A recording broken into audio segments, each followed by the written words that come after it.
Okay, we're going to talk about binary. Binary is a complicated topic. So it's one of the topics that is kind of more complicated. What is binary? Well, binary is a notation system or a number system. The number system we are most familiar with is denary, where digits go from 0 to 9, and that is one placeholder. So each placeholder has got 10 options, 0 through 9. And then after 9, we add another placeholder.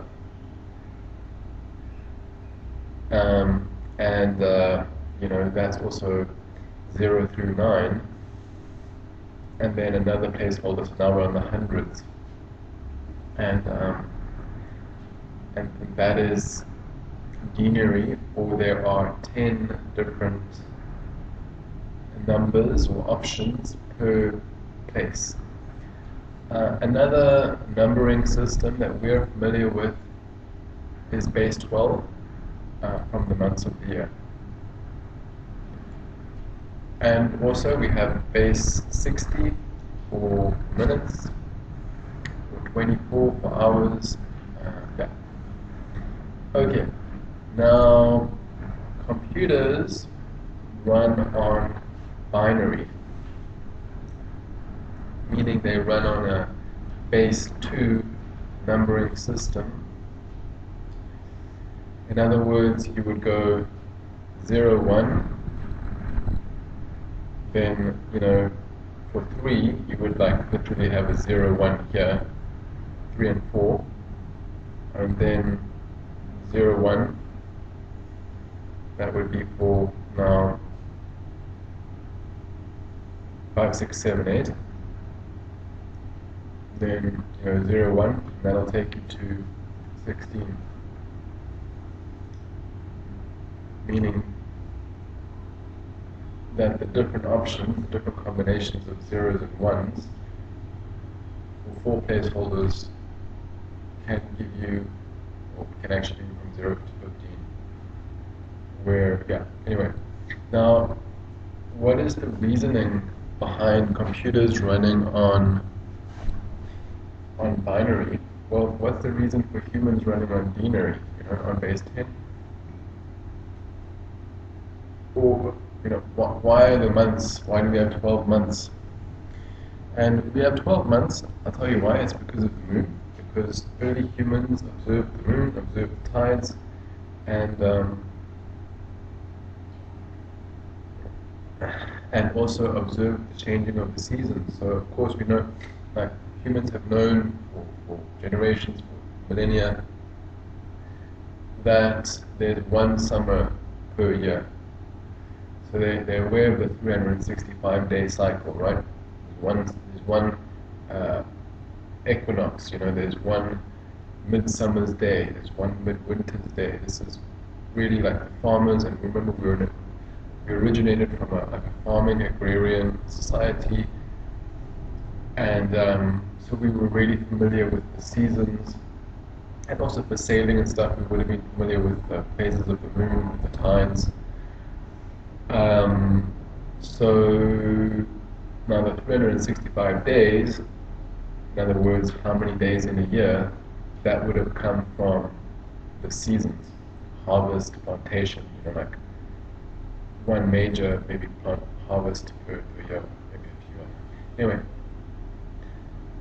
and then that there are 12 months in a year, that base 12 system, had to do with the fact that a month, which is approximately 30 days, is about how long it takes for the moon to transition through all of its phases. And so, early people sort of said that the moon transitions through its phases 12 times in 1 year. So that's how we got, that's the reasoning behind that base 12, because otherwise we could have 10 months in a year, we could have 5 months in a year, 14, But there is a particular reason. it's got to do with the seasons, and it's got to do with the day-night cycle, the moon cycle, and the season cycle. So it's got to do with real physics and scientific stuff. Now denary, base 10, why do we count it base 10? I think, I'm not an expert, but I would have to say it's just the most easiest, it's the most logical. To me, certainly, it just seems the easiest way to count, because if you're counting at base 10, if you're doubling it, you're just changing the first number. Where base 12 would go from 12 to 24, 36, it's much more complicated, right? But 10, 20, 30, 40, it is really just the easiest to dealing with numbers. And most people didn't used to write down numbers, but because we used to trade, like 5 cows for 40 chickens, 100 chickens, we had to write them down, storing the amount of grain. Once again, as far as I know, the history of numbers comes from agriculture. And I think just base 10 is the easiest to work with our human brains. So that's really what caught on. Now binary is the easiest to deal with electrical circuits, because the electrical circuits with binary, we can have one number, so it's one number option. Now there are only 2 number options, there's not 10, there's only 2.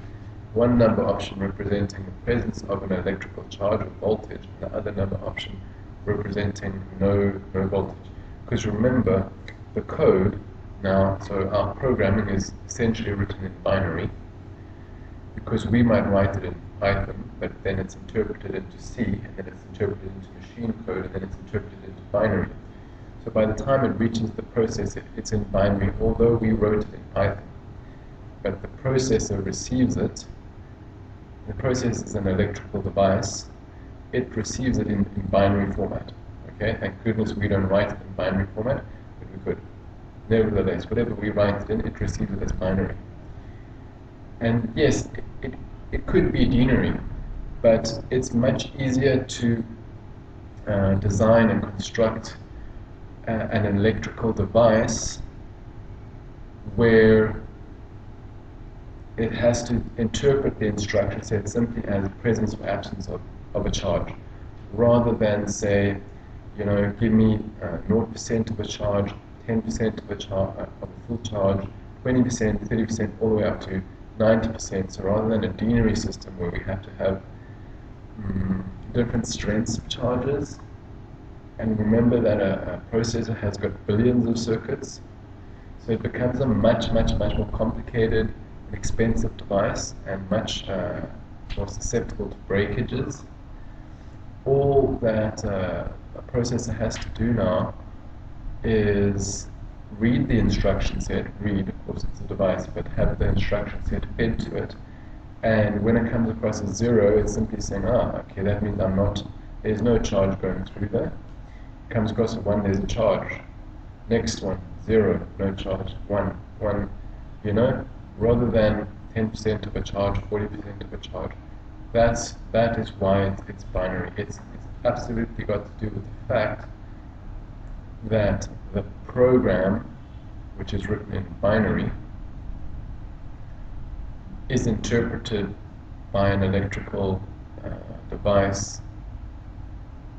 And from an electrical engineering perspective, binary is by far the cheapest and simplest and most reliable and most cost-effective and most powerful.